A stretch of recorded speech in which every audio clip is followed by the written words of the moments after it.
Halo, perkenalkan nama saya Agustinus Tarkasendite.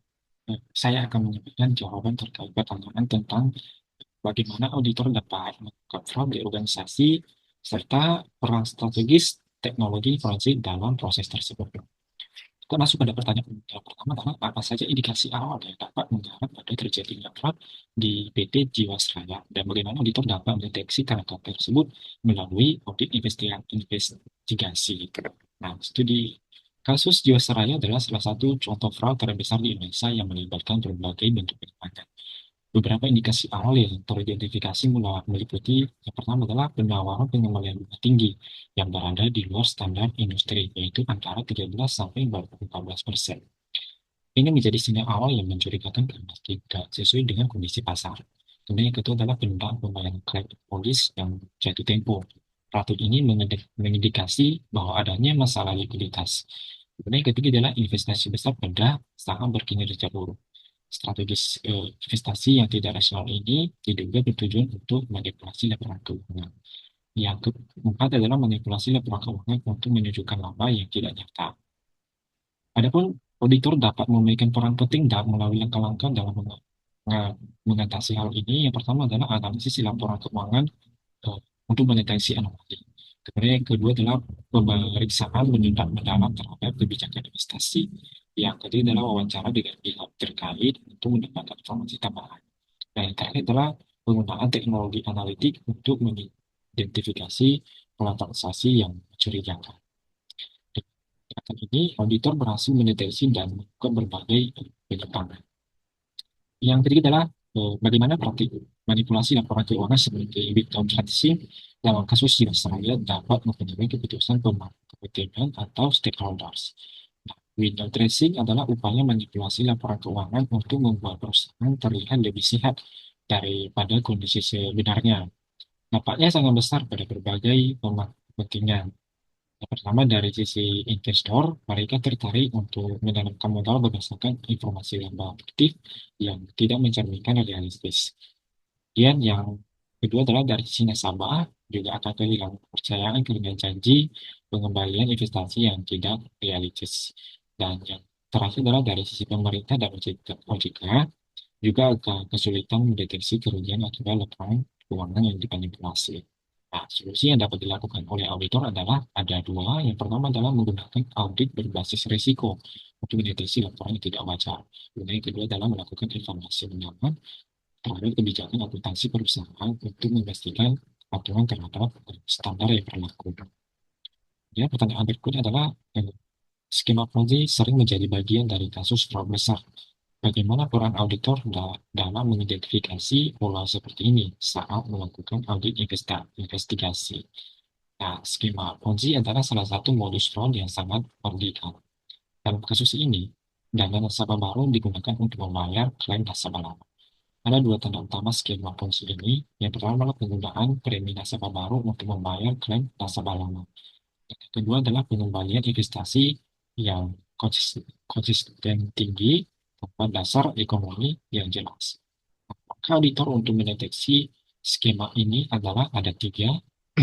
Yang pertama adalah memverifikasi sumber dana pembayaran klaim untuk memastikan asal dana sesuai dengan regulasi. Kemudian yang kedua adalah melakukan audit kepatuhan terhadap regulasi investasi. Dan yang terakhir adalah menggunakan teknologi forensik untuk menganalisis alur dana dan menemukan pola yang mencurigakan.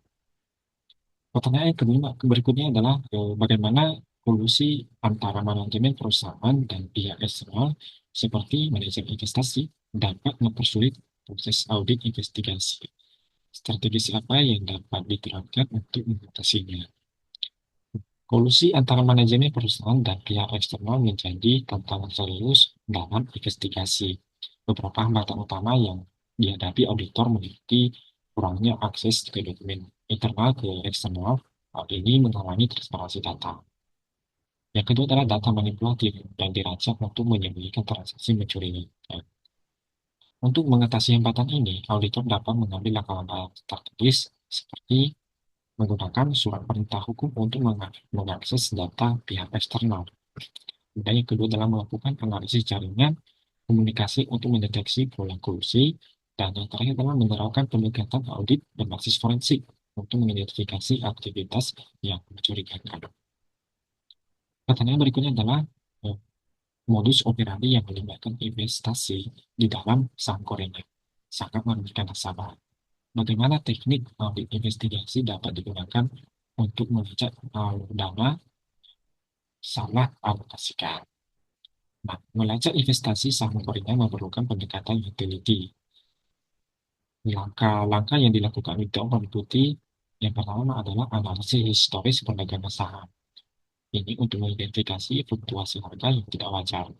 Kemudian yang kedua adalah pemeriksaan dokumentasi keputusan investasi untuk menilai validitas keputusan tersebut. Kemudian yang ketiga adalah penelusuran alur dana dengan teknik follow the money. Kemudian yang keempat adalah evaluasi rekam jejak manajer investasi untuk memastikan mereka tidak terlibat dalam manipulasi.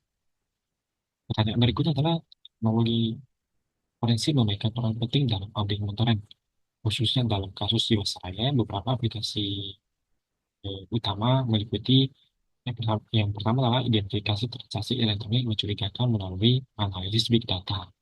Yang kedua adalah pemulihan data yang telah dihapus atau disembunyikan. Yang ketiga adalah penggunaan software analitik keuangan untuk mendeteksi pola anonim. Pertanyaan berikutnya adalah bagaimana seharusnya auditor merespon ketika menemukan laporan keuangan perusahaan yang tidak sesuai dengan standar akuntansi seperti dalam kasus Jiwasraya.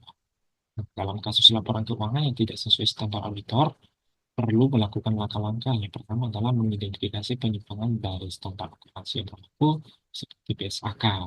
Kemudian yang kedua adalah memberikan opini audit yang tidak wajar jika memang ditemukan penyimpangan signifikan. Dan yang terakhir adalah melaporkan temuan kepada otoritas terkait untuk tidak akan lebih lanjut atas temuan tersebut. Pencegahan dapat dilakukan melalui evaluasi kebijakan akuntansi secara rutin dan pelatihan tim akuntansi secara internal. Jadi pertanyaan yang sembilan adalah kerugian negara sebesar 16 triliun dalam kasus ini sangat besar.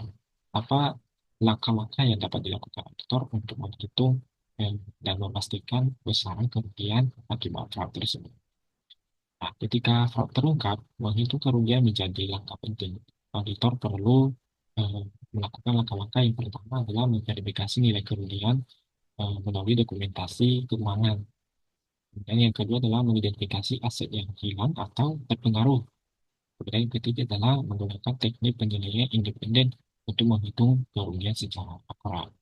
Pendekatan akuntansi forensik seperti rekonsiliasi data dari berbagai sumber untuk memastikan keakuratan angka yang dilaporkan.